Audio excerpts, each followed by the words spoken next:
गुरुवार दिन विद्यालयर समस्त छात्र छात्री मध्याह्न भोजन खाइबार वंचित कारण खाद्यरू कुढ़े कुढ़े धला पोक बाहर कोमलमती छात्र छात्री माने एभली निष्पत्ति नेबाक बाध्य होइछथि।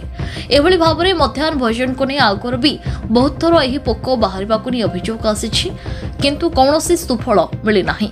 किंतु गुरुवार दिन विद्यालयर समस्त छात्र छात्री माने मध्याह्न भोजन को त्याग करिबारु बहु परिमाणर खाद्य नष्ट होइछि। एथिपई दायी किए?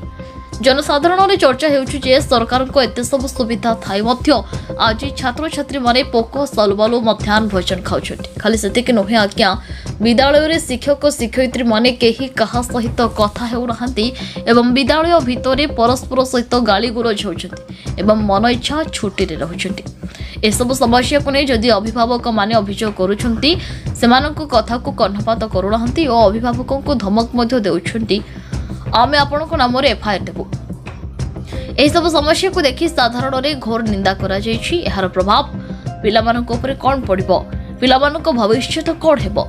जणे गरीब खटिकिया ता पिला को बेसरकारी विद्यालय रे पढ़िबा पई अर्थ नथिबारु तांको सरकारी विद्यालय को पाठ पढ़िबा पई छाडुछंती किंतु विद्यालय रे जदि एही भली परिस्थिति लागि रहिबो ताहेले छात्र छात्री मानक भविष्य अंधकारमय हेबाको आउ समय लागिबो नाही। एवं एही मंगिता विद्यालय रो समस्या को शिक्षा अधिकारी एवं बीईओ जानिकी मध्य कुंभकर्ण निदरे सोई रहिछंती। एपटे शिक्षक अभाव छात्र छात्री भविष्य अंधकारमय हेबाको बसिछि एवं खबर प्रसारण पर कौन पदक्षेप नौछंती सरकार एवं स्थानीय प्रशासन एही विद्यालयर शिक्षक शिक्षयित्री मानक विरोध में की पदक्षेप नौछंती ताहा देखिबाकु बाकी रहिला।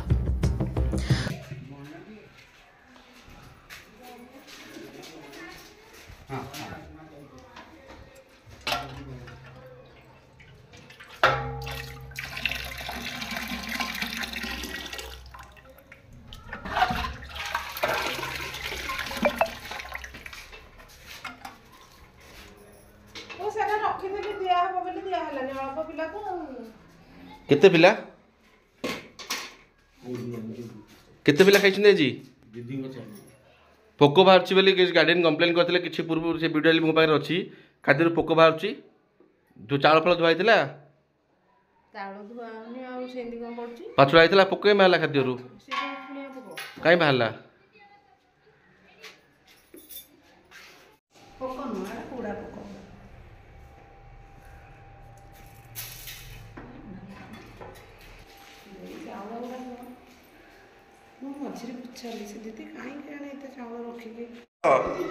द्वितीय क्लास रे को स्कूल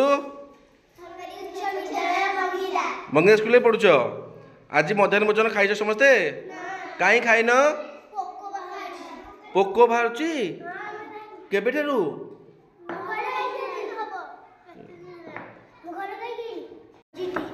अच्छा को स्कूल पढ़ुचु स्कूल ना कौन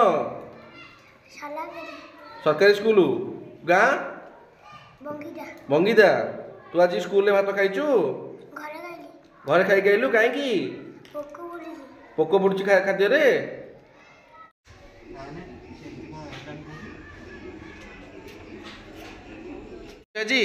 कहीं खाइन धला धला पोक बाहर केबेठू है केबेठू हो खाद्य कौन भल खाद्य दौरान कौन बाहर पोक बाहर को क्लास पढ़ुच कहीं खाइन खाद्य पोक बाहर केड़े केड़े पोक धला पोक बाहर। खोर्धारू प्रियंका महापात्र रिपोर्ट न्यूज उपांत खबर।